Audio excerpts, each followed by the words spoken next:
Evaluate the combination 100C97।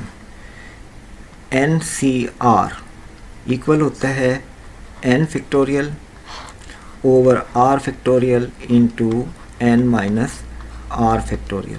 इसलिए 100C97 होगा 100 factorial over 97 factorial over into 100 minus 97 factorial के। जब हम इसे सॉल्व करेंगे तो ये इक्वल होगा 100 into 99 into 98 into 97 into 96 into 95 और ये इसी तरीके से मल्टीप्लाई होता रहेगा डिवाइडेड बाय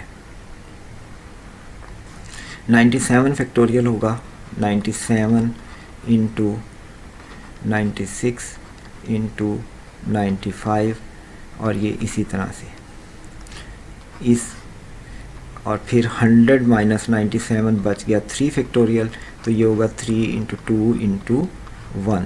अब आप देखें कि ये 97 से नीचे जितनी टर्म्स हैं 1 तक वो इससे कैंसिल हो जाएंगी क्योंकि ये भी 97 से नीचे 1 तक जा रहा है। तो ये सारी ख़त्म इसके साथ और आपके पास ये बचता है 100 इंटू 99 इंटू 98 डिवाइडेड बाय 6। अब इसे देखें तो ये बनता है 100 इंटू 33 ओवर 2। 6 को 3 से कैंसिल किया और 99 को भी 3 से कैंसिल कर दिया और बाकी बचा 98। अब इसको इससे कैंसिल कर दें तो आ गया 50। तो ये इक्वल होता है 50 इंटू 33 मल्टीप्लाइड बाय 98।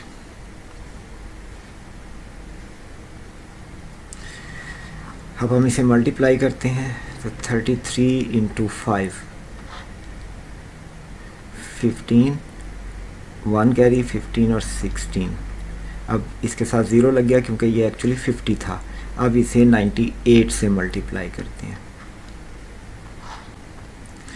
8 0 0 8 5 40 और ये 4 8 6 48 52 5 कैरी हो गया और 188 प्लस 5 13